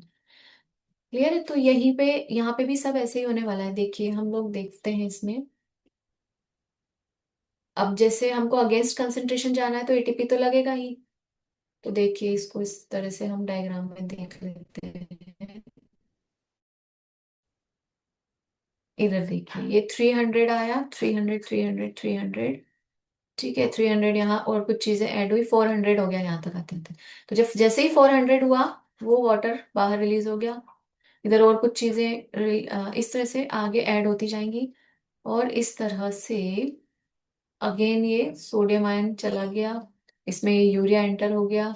इधर से जो यूरिया का एब्जॉर्प्शन हुआ था ना वो इधर वापस, और मोर जो है फिल्ट्रेशन उसका माइन्यूटली हमको फिल्ट्रेशन करना है। तो इस तरह से ये देखिए ये आगे बढ़ता जाएगा। तो जो भी ये फ्लो हम कर रहे हैं फाइनली कितना बहुत ज्यादा, जैसे लिक्विड पार्ट में था तो आते आते वो 100 ही रह गया। यानी कि इसमें कितना हो गया है, हमारा यूरिन बहुत ज्यादा कंसंट्रेटेड हो चुका है। क्योंकि लिक्विड पार्ट मैक्सिमम हमने क्या कर लिया, एब्जॉर्ब कर लिया है। ये देखिए जो अंदर दिख रहा था 600 वो बाहर है। इस तरह से ये सारा का सारा हम लोग क्या करेंगे, एब्जॉर्ब कर लेंगे। उसके बाद ब्लड की जो बात हम करते हैं, ब्लड इफ्रंट में जैसे ये गया था ना बाहर की तरफ, जो भी रिटेंटेड वाला पार्ट था वो ब्लड में एंटर हो गया। तो इस ब्लड कैपिलरी में भी तो चीजें आएंगी। तो जैसे सोडियम आयन यहाँ से निकल के गया ट्यूब्यूल में से, वो कहाँ जा रहा है, वो इस ब्लड कैपिलरी में एंटर हो रहा है। वाटर फिर इसमें से निकल रहा है। तो ये देखो ये क्या है, यही काउंटर करंट है कि एक चीज अंदर आ रही है, दूसरी चीज उसके बिहाफ में बाहर की तरफ रिलीज हो रही है। ये वैसा रेक्टा है हमारा। और ये देखिए वाटर, अगेन सोडियम क्लोराइड, इस तरह से वाटर एंटर हुआ। ठीक है, तो जो रेड वाला जो आपको दिख रहा है ये एक्टिवली ट्रांसपोर्ट हो रहा है, ब्लू से पैसिवली ट्रांसपोर्ट हो रहा है। तो इस तरह से जो है यूरिन को कंसंट्रेशन बनाने के लिए काउंटर करंट का यूज किया जाता है हमारे बॉडी में। एंड फाइनली क्या हो जाता है वो देख लेते हैं हम। फाइनली काउंटर करंट की वजह से हेनलेज लूप की जो प्रॉक्सिमिटी है उसका जो एरिया है और वैसा रेक्टा का जो एरिया है वहां पे ऑस्मोलिटी इंक्रीज हो जाती है। ठीक है, तो 300 मिली ऑस्मो मोल पर लीटर उसमें पूरा का पूरा फिल्ट्रेट आ जाएगा। और इनर मेड्यूला में अगर यहाँ की हम बात करेंगे तो यहाँ कितना आ गया है, 1200। ठीक है, यानी कि सोडियम क्लोराइड और यूरिया जो है यहाँ पर इस कंडीशन में ज्यादा आ गया और यहाँ पर तो कम था अपना। ठीक है, तो यहाँ इस तरह से 300 था ये, तो यहाँ पर हो गया अपना 1200। तो इंक्रीज हो गया, दोनों में डिफरेंस आ गया, ग्रेडियंट क्रिएट हो गया बहुत ज्यादा। सोडियम क्लोराइड जो है वो असेंडिंग लिम्ब जो होता है उससे मूव करके जाएगा, एक्सचेंज होगा। इस तरह से उसमें डिसेंडिंग लिम्ब में भी उसका एक्सचेंज होता है। और सोडियम क्लोराइड जो है रिटर्न हो जाएगा अगेन। तो वही है कि यहाँ पे सोडियम क्लोराइड का ये देखो इस तरह से अगेन वापस आ गया अंदर। ठीक है, अगेन ये वासरेक्टा के लिम्ब में जो असेंडिंग लिम्ब है उसमें आ जाता है। यहाँ तो रिलीज हो रहा है, यहाँ पे वो अगेन एंटर हो रहा है। अगर इसकी बात करूं तो ये देखिए यहाँ पर ये रिलीज हो रहा है सोडियम क्लोराइड। यस, इसमें दिखाया गया है, शो किया गया है। तो इसमें जैसे ये बाहर आया, यानी ये इधर से कैपिलरी से बाहर आया है, यानी इसके अंदर आ गया ट्यूब्यूल के अंदर। अब ये ट्यूब्यूल से वापस कैपिलरी में जाएगा, यानी ये ट्यूब्यूल से बाहर अगेन बाहर की तरफ आ जाएगा।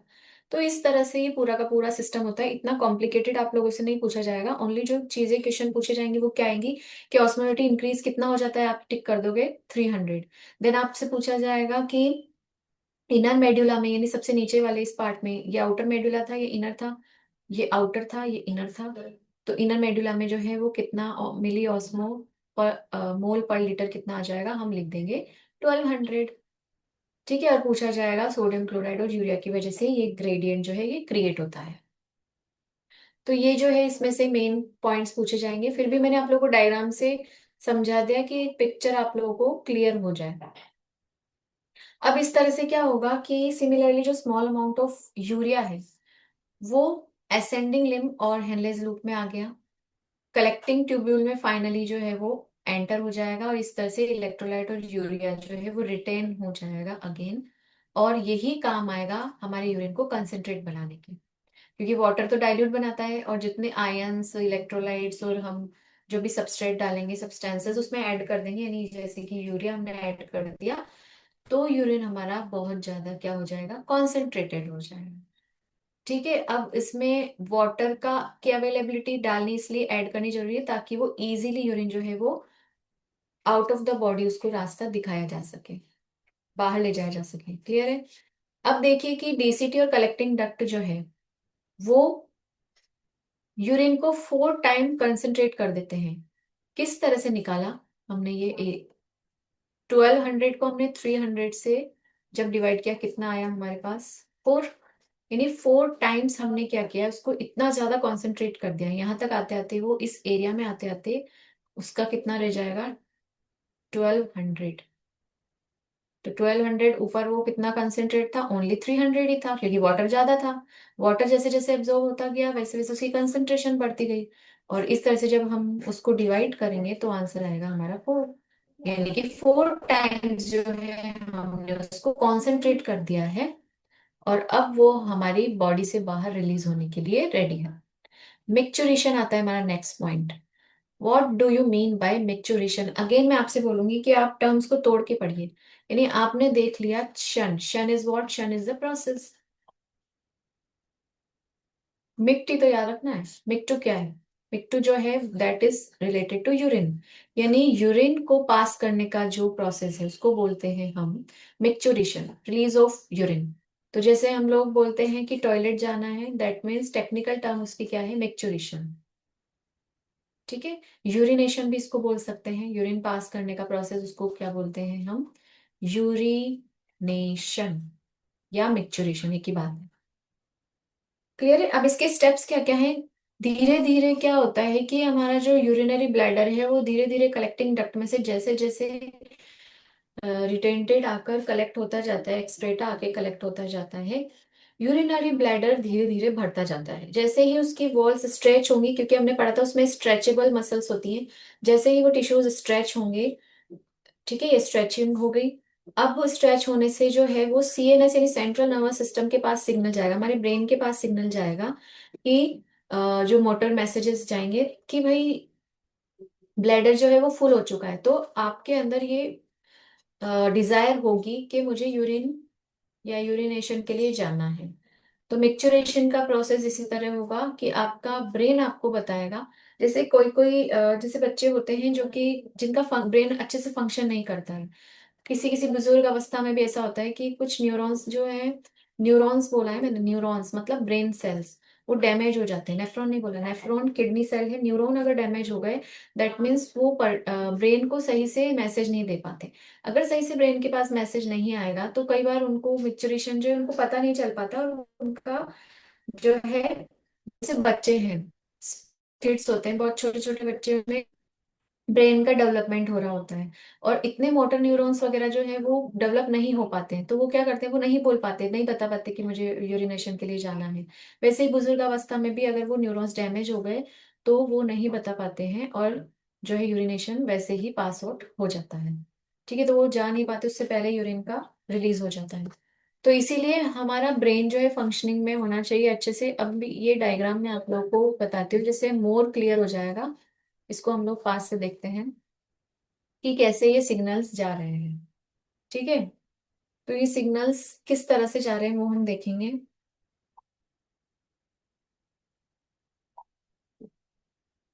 तो देखते हैं, सबसे पहले, मेरा कर्सर कहाँ गया, इधर ही अटक गया। देखिए कर्सर जो है ये क्या, सॉरी कर्सर में, हाँ ठीक है मिल गया है। यस। अब हम लोग देखेंगे कि किस तरह से ब्रेन में सिग्नल जाता है। जैसे ही देखिए ये ब्लड, ब्लैडर जो है हमारा, इसमें जैसे ही यूरिन जो है वो भर गया, ठीक है, स्ट्रेच होगा, स्ट्रेच के ये रिसेप्टर्स हैं। ये रिसेप्टर जो है म्यूटर मोटर सॉरी न्यूरॉन से अटैच रहते हैं, और ये डायरेक्ट देते हैं हमारे ब्रेन स्टेम को सिग्नल। इस तरह से सिग्नल 1 2 इस तरह से पास आउट होंगे। फिर वो ब्रेन जो है वो इसको सिग्नल देगा कि भाई, जैसे आप मिक्सचरेशन का प्रोसेस करोगे तो वो उस टाइम पे सिग्नल देगा कि तुमको रिलीज करना है। तो यूरिन को इस तरह से, एक्सटर्नल स्फिंक्टर्स होते हैं ये, तो ये हमारे विल कंट्रोल में होता है। तो इस तरह से फिर हम लोग क्या करते हैं, यूरिन को पास करते हैं। क्लियर है? इस तरह से मैसेजेस जाते हैं ये कि भाई आपको क्या करना है, ब्लैडर को खाली करना है। तो आप लोग जो है मिक्सचरेशन का प्रोसेस हम लोग परफॉर्म करते हैं।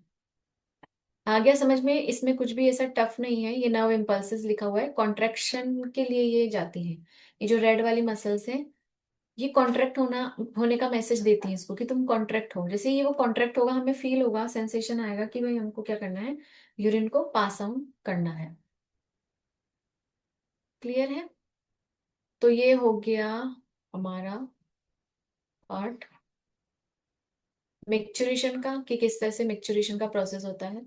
ये देखिए, और देख लेते हैं हम लोग यूरिनरी ब्लैडर। इस तरह से पूरा अलग अलग डायग्राम से दिखाया गया है। ये देखो, एक तो यहाँ पर इस तरह से अटैच है, और ये रेड वाला इस तरह से ये ब्लैडर की इससे अटैच है। ठीक है, तो ये पूरा का पूरा मैकेनिज्म जो है वो रिफ्लेक्स एक्शन पे ही डिपेंड करता है। यानी ब्रेन बताएगा कि मिक्सचरेशन के लिए आपको जाना है। देन अपन लोग बात करेंगे अब, एक मिनट, आगे की। अब नॉर्मली जो जिन पे क्वेश्चंस बनते हैं वो चीजें हम देख लेते हैं। जैसे कि है अपना ह्यूमन एडल्ट में 1 से लेके 1.5 लीटर तक जो यूरिन है वो पर डे एक्सक्रीट किया जाता है। इसमें यूरिया की अगर बात की जाए तो 25 to 30 ग्राम यूरिया उसमें रिलीज होता है पर डे। क्लियर है? अब यूरिन जो है वो लाइट येलो कलर का हो सकता है, वाटरी फ्लूइड कलर का हो सकता है, और ट्रांसपेरेंट भी हो सकता है, लाइटली एसिडिक होगा। यानी पीएच कितना होता है इस पे क्वेश्चन आ जाते हैं, तो 6 pH होता है इसका यूरिन का। और इसकी जो ऑर्डर होती है वो बहुत ही अलग सी ऑर्डर होती है। तो अलग अलग तरह की, जैसे कि मान लो मैंने आप लोगों को जेनेटिक्स में जैसे हमने पढ़ा है, फिनाइल कीटोन यूरिया जो किसी को बीमारी हो जाती है, तो उसमें जो है वो कीटोन बॉडीज प्रेजेंट होती हैं, या जो भी उसका सही से प्रोसेस नहीं हो पाता है, फिनाइल एलेनिन में कन्वर्शन नहीं हो पाता है, तो इस वजह से वो उसको एक अलग तरह की ऑर्डर देता है यूरिन को। ठीक है, तो उस तरह से जो है इसकी एक स्पेसिफिक ऑर्डर होती है, कैरेक्टरिस्टिक ऑर्डर होती है यूरिन की। तो वो आप लोग जैसे यूरिन पास ऑन होता है उस टाइम पे पता चलता है। अब देखिए, जैसे ही हम लोग इसका अगर सेंट्रिफिकेशन करेंगे, यूरिन का सैंपल लेके हम लोगों ने अगर इसका सेंट्रिफिकेशन किया, तो देखो देखो, अगर 1.5 की जगह 1.4 लिखा हो तो भी समझ जाना, क्योंकि 1 से लेके 1.5 तक है। तो इसके बीच का अगर कोई डेटा हो तो आप लोग उसको थोड़ा सा कंसिडर कीजिएगा, क्योंकि अगर ये दोनों नहीं गए तो बीच दिए, तो बीच का कोई भी डेटा आपको दिया जा सकता है। अब देखो, ये यूरिक एसिड सबसे ऊपर मिलेगा सेंट्रिफिकेशन करने पर, बाइकार्बोनेट आयन उसके नीचे, नेक्स्ट क्रिएटिन मिलेगा, then potassium ion, then sodium ion, chloride ion, urea. तो इस ऑर्डर में जो है वो पूरा का पूरा एक अरेंजमेंट हो जाता है जब हम सेंट्रीफ्यूज करते हैं हमारे यूरिन के सैंपल को। क्लियर हो गया यहाँ तक? अब हम लोग देखते हैं, बेनेडिक्ट टेस्ट किया जाता है ग्लूकोज टेस्ट करने के लिए। तो उसमें देखिए हम लोग क्या करते हैं कि अगर हम लोगों ने यूरिन कलेक्ट करके डायग्नोसिस के लिए दिया, तो इससे हम लोग पता क्या कर रहे हैं कि हमारा जो किडनी है सही से प्रॉपरली फंक्शन कर रहा है या नहीं, उसमें कोई डिसऑर्डर या मेल फंक्शनिंग तो नहीं है। तो उसके लिए हम लोग क्या करते हैं कि बेनेडिक्ट सॉल्यूशन एक आता है, आपको लैब में मिल जाएगा। आपने उस देखो, आपने 4 सैंपल ले लिए अलग अलग, ठीक है। तो इसमें अगर आपने चारों में बेनेडिक्ट सॉल्यूशन डाला है, ब्लू कलर जिसमें मिलेगा मतलब कोई ग्लूकोज नहीं है। ग्रीन कलर का मतलब है कुछ अमाउंट में, बिल्कुल रेयर अमाउंट में है, और ऑरेंज का मतलब है मीडियम अमाउंट में, मॉडरेट अमाउंट में ग्लूकोज है, और ब्रिक रेड अगर आ जाता है तो बहुत ज्यादा ग्लूकोज उसमें प्रेजेंट है। तो अलग अलग कंसेंट्रेशन हम लोग चीनी डालकर भी इसका टेस्ट करते हैं लैब में। उस तरह से हम पता लगा सकते हैं कि अलग अलग जो टेक्सचर है वो कैसे मिलता है। नेक्स्ट जो है एग्जाम्पल है ग्लाइकोसूरिया। ये ग्लाइकोसूरिया जो है उसमें प्रेजेंस ऑफ ग्लूकोज को बोलते हैं। कीटोन यूरिया का मतलब है कीटोन बॉडीज अगर यूरिन में प्रेजेंट है तो कीटोन यूरिया। जैसे मैंने अभी बताया था फिनाइल कीटोन यूरिया जो बीमारी होती है। तो अगर ग्लाइकोसूरिया और कीटोन यूरिया है तो दैट मीन्स यूरिन में क्या है, डायबिटीज मेलाइटस, यानी कि डायबिटीज का वो पेशेंट है। उसमें कीटोन बॉडीज मिलेंगी एंड ग्लूकोज की अमाउंट भी मिलेगी। नेक्स्ट हम लोग बात करेंगे, क्योंकि उसकी बहुत ही स्वीट लाइक स्मेल होती है, अलग ही ऑर्डर उसका होता है, तो उससे टेस्ट से हमें हम लोग पता लगा सकते हैं। नेक्स्ट आता है लंग्स, लीवर और स्किन का एक्सक्रीशन में क्या रोल है। यानी मेन मेजर रोल तो किडनी कर ही रही है एक्सक्रीशन का, लेकिन बाकी की चीजें भी, बाकी के जो ऑर्गन्स है वो भी एक्सक्रीशन करते हैं। लंग्स क्या करता है, कार्बन डाइऑक्साइड को रिलीज कर रहा है, यानी एक्सक्रीट ही कर रहा है, वो हमारे काम के नहीं है। ठीक है। और वाटर, वाटर का भी वो क्या करता है, 200 ml पर मिनट जो है कार्बन डाइऑक्साइड हम लोग रिलीज करते हैं। लीवर क्या करेगा, बाइल सिक्रेट करेगा, जिसमें क्या क्या होगा, बिलीरुबिन, बिलीवर्डिन, कोलेस्ट्रॉल और डिग्रेडेड जो टूटे हुए जो डीनेचर जो स्टीरॉयड हार्मोन्स होते हैं वो, डिस्टॉर्टेड जो होते हैं, यानी हमने यूज करने के बाद जो भी वेस्ट वगैरह है वो इस फॉर्म में मिले। विटामिन, ड्रग्स, ड्रग्स जो है वो मेडिसिन वाली ड्रग्स हैं, जो मेडिसिन का पार्ट यूटिलाइज नहीं हुआ है वो वाली ड्रग्स हैं। ठीक है, तो कोई गलत सेंस नहीं बनाना। ये सारी की सारी चीजें डाइजेस्टिव वेस्ट के अंदर आती हैं और लीवर जो है उनको क्लीन करता है। अब हम लोग देखेंगे स्किन कैसे रोल प्ले करती है। तो जैसे ही स्किन में क्या होता है कि स्वेट ग्लैंड्स होती हैं और सिबिशियस ग्लैंड्स होती हैं।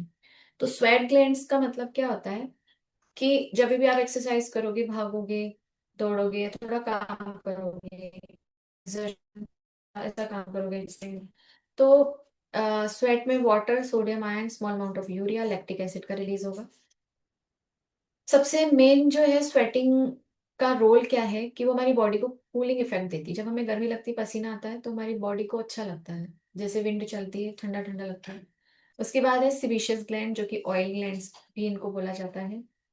इन्हीं का टेक्निकल टर्म है सिबिशियस। तो ये इनमें क्या क्या होगा, ऑयल ग्लैंड में तो स्टेरॉयल होगा, स्टेरॉल होगा, हाइड्रोकार्बन, वैक्सेस, ये सीबम के थ्रू, सीबम यानी सीबम का फॉर्मेशन करते हैं, ये सारी चीजें मिक्स हो गई। ठीक है, ये जो एक ऑयली लेयर, प्रोटेक्टिव लेयर हमारी स्किन को प्रोवाइड करता है, ताकि कोई भी एकदम से, अगर स्किन ज्यादा ड्राई हो जाएगी तो फंगल या कोई भी इन्फेक्शन आ सकता है, तो वो इन्फेक्शन से बचाने के लिए ये ग्लैंड जो है वो हेल्प करता है। Next saliva. सेलाइवा क्या एलिमिनेट करेगा, नाइट्रोजन वेस्ट एलिमिनेट करता है। क्लियर है। अब हम लोग बात करेंगे आगे की। तो उसमें हम लोग देखेंगे कि रेगुलेशन कैसे होता है, किडनी का फंक्शन हम लोग देखेंगे।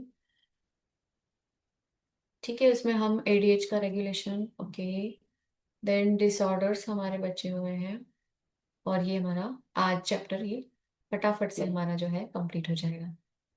अब देखिए रेगुलेशन कैसे करना है किडनी का। डायग्राम दिख रहा है आपको, ये वेरियस डायग्राम्स पे हमें क्या नजर आ रहा है, हार्मोनल फीडबैक जाएगा, हाइपोथैलेमस, जक्स्टा ग्लोमेरुलर, ये जो जेजीए है, जक्स्टा इसका फुल फॉर्म होता है जक्स्टा ग्लोमेरुलर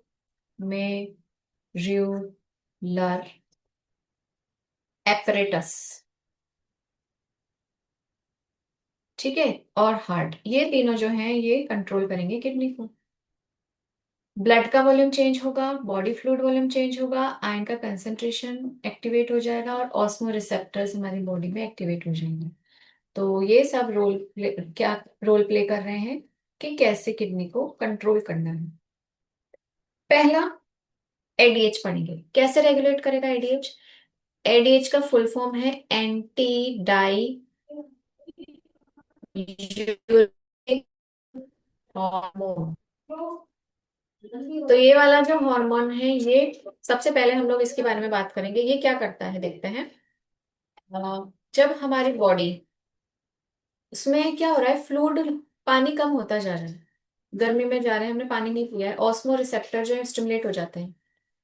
किसके ऑस्मो रिसेप्टर? हाइपोथैलेमस के ऑस्मो रिसेप्टर। वो एडीएच रिलीज करेंगे। एडीएच का एक नाम और है वैसोप्रेसिन।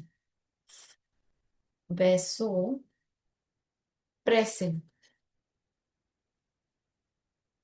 ठीक है, या बोल दो एडीएच। तो इसको वो सिक्रेट करेगा, और वो वाटर का रिएब्जॉर्प्शन जो है डीसीटी में, कलेक्टिंग डक्ट में स्टार्ट कर देगा। तो एडीएच जो है वो डाईयूरेसिस से बचाता है, यानी हमारी बॉडी में, डाईयूरेसिस का मतलब होता है बॉडी में वॉल्यूम जो है वाटर का वो बढ़ना नहीं चाहिए। तो जैसे ही हमें बॉडी में फ्लूइड लेवल कम होगा, तो वो एब्जॉर्ब होना शुरू हो जाएगा, कहाँ से? किडनी से। क्लियर है? तो इस तरह से जो है, हम जब एक लिमिट तक हम प्यास को बर्दाश्त कर पाते हैं। देखो कैसे होता है। डिहाइड्रेशन हुआ, ब्लड का वॉल्यूम, ब्लड वॉल्यूम में वाटर कम हुआ, यानी कि ब्लड में ऑस्मोलिटी जो है उसने मैसेज भेजा ऑस्मो रिसेप्टर को हाइपोथैलेमस में। पोस्टीरियर पिट्यूटरी जो है उसने एडीएच सिक्रेट किया, एडीएच का लेवल बढ़ाया। इसका मतलब क्या मैसेज गया? कि वाटर का रिटेंशन करना है, किडनी से वाटर को रिटेन करना है। ब्लड वॉल्यूम बढ़ गया क्योंकि वाटर आ चुका है किडनी से। ठीक है, तो ऑस्मोलिटी कम हो गई, कंसंट्रेशन कम हो गई। अब इसमें क्या होगा, हमने क्या किया, फिर हमें प्यास लगेगी, हमने पानी पिया। देखो दो तरह से होता है, प्यास लगी, पानी पिया, तो इस तरह से भी ब्लड वॉल्यूम इंक्रीज हो जाएगा। तो इसलिए बोला जाता है कि प्यास जब लगे तो पानी पी लेना चाहिए, नहीं तो किडनी पे इफेक्ट होता है। ठीक है, नहीं तो वहां से वो वाटर लेती है। नेगेटिव फीडबैक रेस्पॉन्सेज बोलते हैं इसको हम। ये देखिए, ठीक है, इस तरह से सारा ये प्रोसेस होता है। अब हम लोग देखेंगे कि, ठीक है, ये सब हम लोगों ने देख लिया। तो जैसे ही हमारा फ्लूइड का वॉल्यूम स्विच ऑफ होगा, सॉरी, जैसे ही ब्लड वॉल्यूम जो अपना, जो वाटर का है लेवल बढ़ गया है, अब हमने पानी पी लिया है भाई, वाटर का लेवल बढ़ गया, तो क्या होगा, ऑस्मो रिसेप्टर स्विच ऑफ हो जाएंगे। उसने एडीएच का सिक्रेशन कम कर दिया। ठीक है, तो वो क्या गया, उसके पास नेगेटिव फीडबैक गया कि भाई अब एडीएच को सीक्रेट मत करो। जब एडीएच सीक्रेट नहीं हुआ, तो क्या हुआ, एडीएच ने क्या किया, ब्लड वेसल्स को कंस्ट्रिक्ट करना शुरू कर दिया।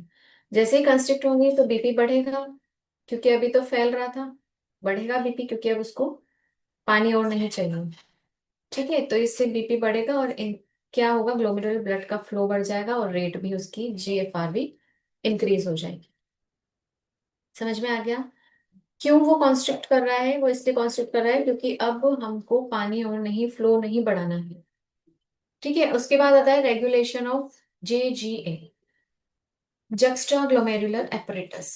ये जो है ये सेलुलर मॉडिफिकेशन होता है डीसीटी का, और एफरेंट आर्टरी। तो यहाँ पे ये जो ये वाला एपरेटस है, देखो डायग्राम में, ये वाला एपरेटस जो बाहर वाला पार्ट है, इसको इसको तो पूरे को बॉमन कैप्सूल बोलते हैं, और इसको बोलेंगे जस्टा ग्लोमेरुलर एपरेटस। अब ये रेगुलेट करता है ग्लोमेरुलर फिल्ट्रेशन रेट को बाय रेनिन एंजियोटेंसिन मैकेनिज्म, यानी ये दोनों हार्मोन का रोल है इसमें। अब इसमें क्या होता है कि जैसे ही ग्लोमेरुलर ब्लड फ्लो जो है कम होगा, प्रेशर कम हो जाएगा, तो ये जो जक्स्ट्रा ग्लोमेरुलर सेल्स हैं ये रेनिन को सिक्रेट करेंगे। अब देखिए कैसे सिक्रेशन होता है, आगे देखते हैं अपन। रेनिन जो है वो एंजियोटेंसिनोजन, मैंने आप लोगों को बताया था ना, जन लग गया मतलब ये इनएक्टिव फॉर्म में है। तो ये रेनिन जो है वो इस इनएक्टिव फॉर्म को एक्टिव फॉर्म में कन्वर्ट करेगी एंजियोटेंसिन 1 में, जो फर्ट हो जाएगा 2 में। ये वैसो कॉन्स्ट्रिक्टर है, वेसल्स को कॉन्ट्रिक्शन करना है इसको। ठीक है, तो ये इस तरह से कॉन्ट्रिक्शन करेगी तो क्या होगा, रेट इंक्रीज हो जाएगी, बीपी इंक्रीज हो जाएगा। एंजियोटेंसिनो सेकंड जो है वो एड्रिनल कॉर्टेक्स से कहेगा कि चलो भाई एल्डोस्टेरॉन सिक्रेट करो। किससे कहेगा? एड्रिनल कॉर्टेक्स से। एड्रिनल कॉर्टेक्स से, एड्रिनल ग्लैंड होती है ना, एल्डोस्टेरॉन सिक्रेट करो।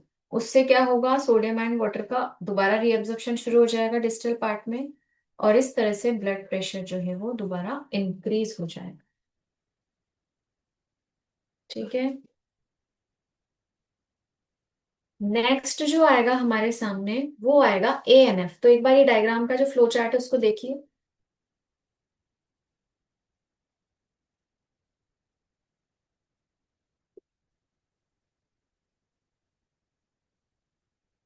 देख लिया आप लोगों ने?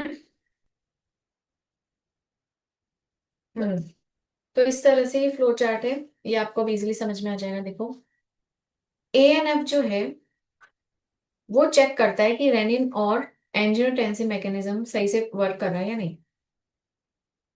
ब्लड फ्लो को इंक्रीज करेगा हार्ट के एट्रियम में, और वहां से क्या होगा, ANF यानी एट्रियल नेट्री यूरेटिक फैक्टर रिलीज होगा।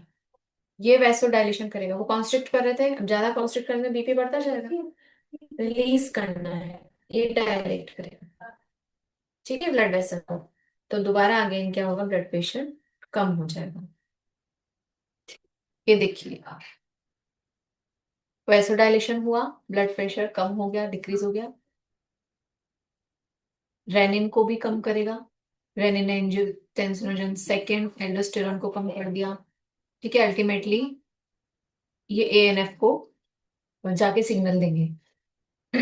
इस तरह से ये आपस में जुड़े हुए रहते हैं। ये ब्लड वॉल्यूम डिक्रीज हुआ, ब्लड प्रेशर अलग अलग फॉर्म में ये इस तरह से वर्क करके जो है मेंटेन करते हैं, रेगुलेट करते हैं ANF के द्वारा ब्लड प्रेशर को। आगे समझ में?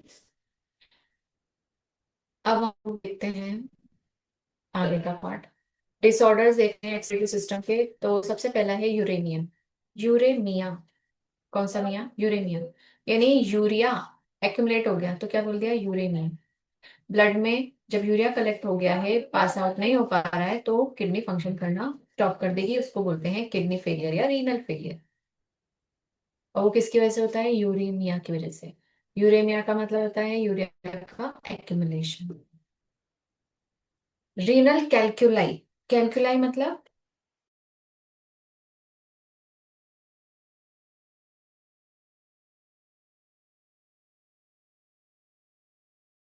सॉल्युबल फॉर्म में होते हैं, तो वो जमा होते जाते हैं किडनी में, और वो क्या बना लेते हैं धीरे धीरे, किडनी स्टोन। यानी कोई पत्थर नहीं खाया है आपने, वो सिंपली ऑक्सलेट आयंस हैं। ऑक्सलेट्स हैं जिनका सॉल्यू जो सॉल्युबल नहीं हो पाए हैं।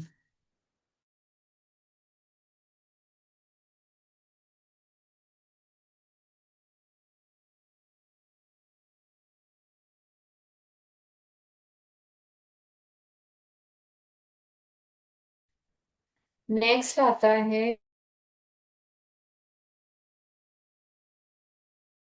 यानी आइटिस हो गया। मतलब लोगों को ये टर्मिनोलॉजी नहीं, आइटिस। आइटिस मतलब होता है, ठीक है, यानी नेफ ये ग्लोमेरुलर पार्ट में, तो ब्राइटिस नाम दे दिया।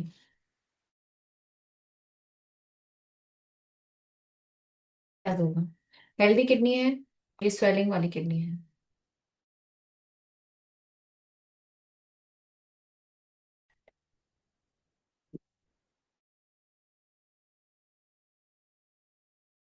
मेरुलाई।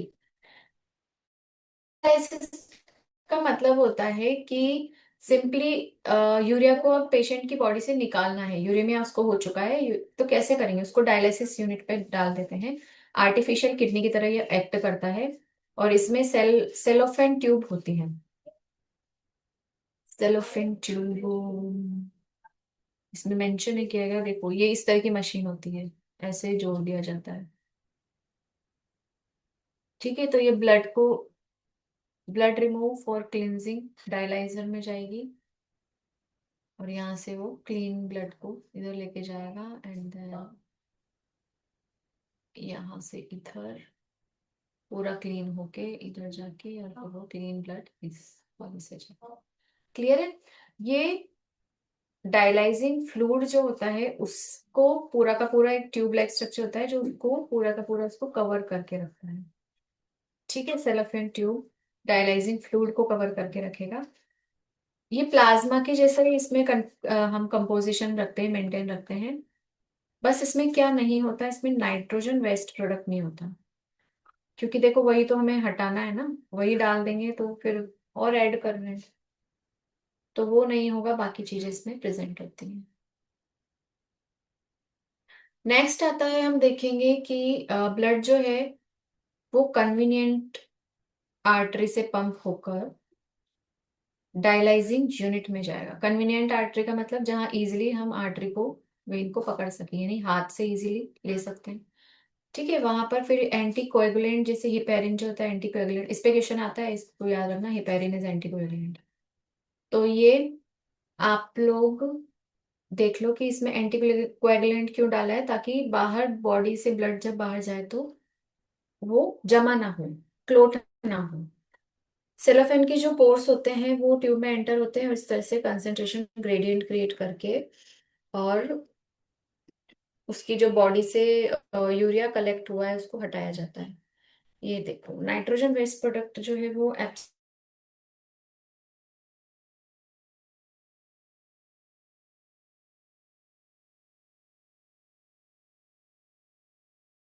प्रोडक्ट जो है वो इस तरह से बॉडी से में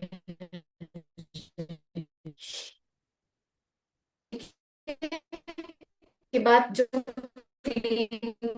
थ्रू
बीच में वो थोड़ा सा डिस्मिस हो गया था। Again I am going to share screen in front of you all.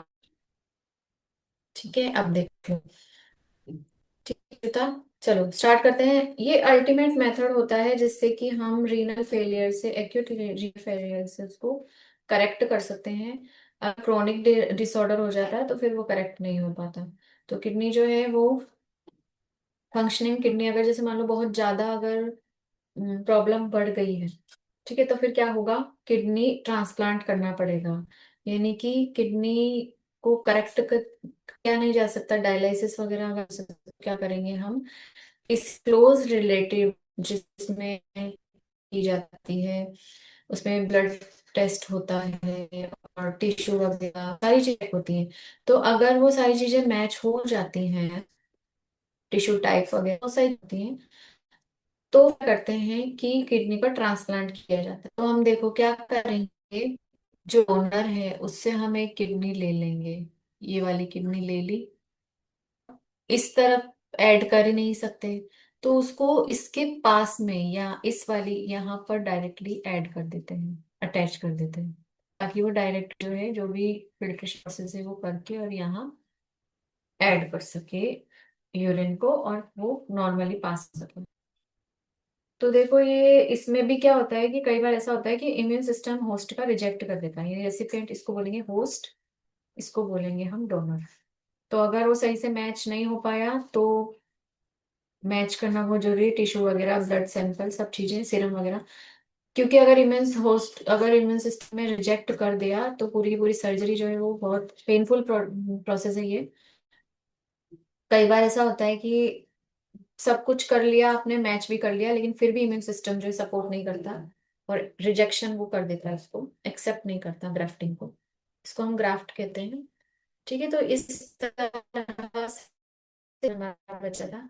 ये हो गया हमारा एक्सक्रीटरी सिस्टम का पूरा प्रोग्राम। तो इसमें इसको आप लोग देख लीजिए, अगर कोई डाउट है आप पूछ लो, एंड अच्छे से पढ़ाई करो, और इसमें पूरा अपना ये कवर हो गया। डाउट सेशन में पूछ सकते हैं आप लोग। तब तक के लिए हैप्पी लर्निंग एंड